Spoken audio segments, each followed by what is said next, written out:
近日，我军网公布了解放军海军陆战队装备的国产最强轻坦150式的最新画面，这标志着我海军陆战队终于有了一款性能非常优秀的主力坦克。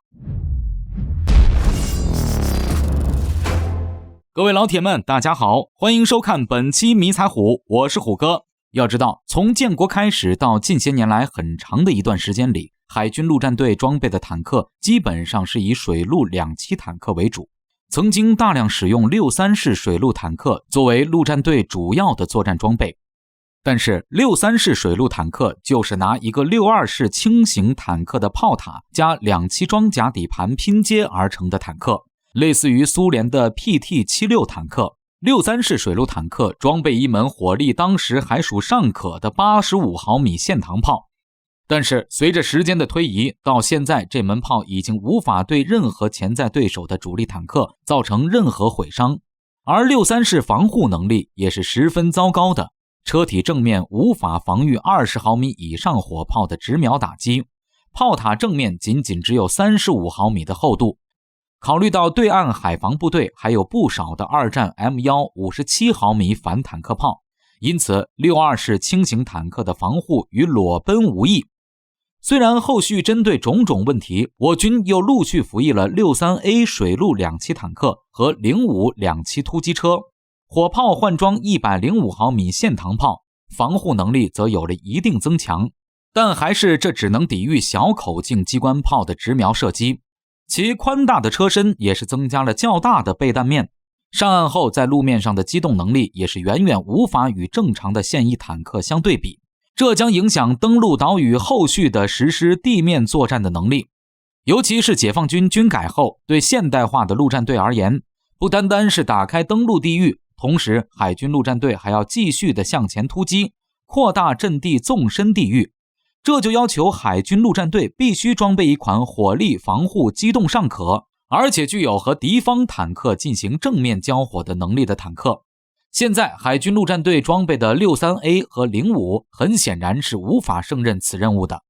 所以装备一型主战坦克是海军陆战队目前急迫的需求。而我军目前的主力装备 99A、96B 主战坦克的重量基本上是在50吨以上，根本无法加装设备海上浮渡，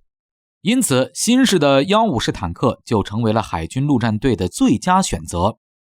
150式坦克是我军目前装备的先进坦克之一，信息化程度仅次于 99A 坦克，重量与老式59主战坦克相当，都在36吨左右，因此也被称为轻量化主战坦克。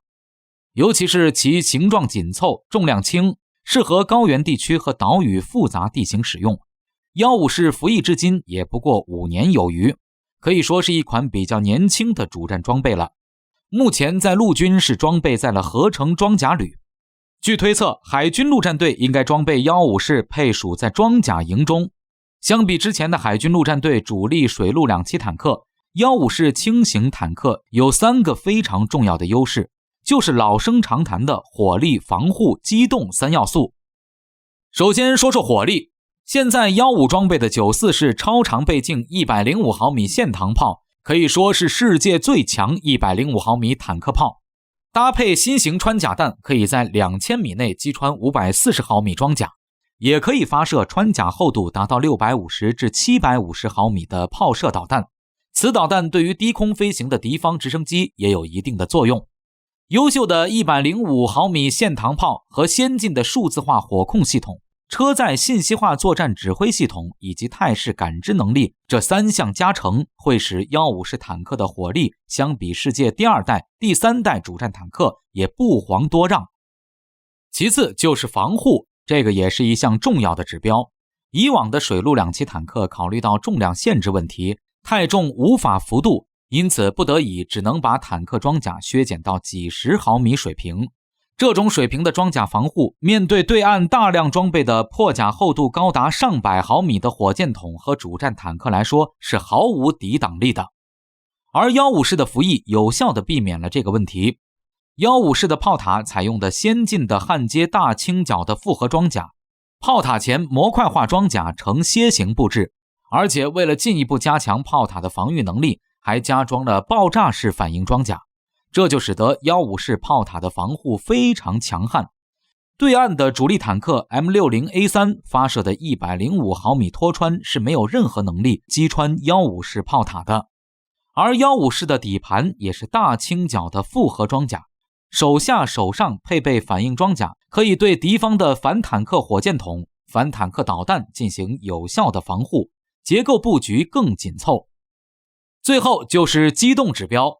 ，154式采用900马力发动机，动力强劲，可以在公里上轻松跑出70千米的时速，哪怕是在复杂地形也能跑出40至70千米的时速，因此可以在上岸后迅速地配合搭乘装甲车的海军陆战队进行纵深打击，对敌进行装甲突击。154式坦克优秀的性能是对岸的主力坦克无法企及的。目前对岸的主力坦克是落后的2代坦克 M60A3 8吨主战坦克和改进型 CM11 主战坦克，这些坦克都是50多年前美国的设计玩意儿和衍生型号，历经这么多年，装甲和火力已经处于落后的水平，也就是火控升级了一下，但是这两种坦克面对154式的打击则没有任何的防御能力，而他们发射的穿甲弹甚至不能打穿154式，154式打他们和筷子捅豆腐一样。154式的综合性能力压对岸所有坦克，因此如今随着154式轻型坦克的大规模列装，海军陆战队地面作战能力得到了一个全新的提升。这样一来，如果将来发生冲突，那么拥有154式轻型坦克的海军陆战队可以更快地结束抢滩登陆作战，为后续胜利奠定基础。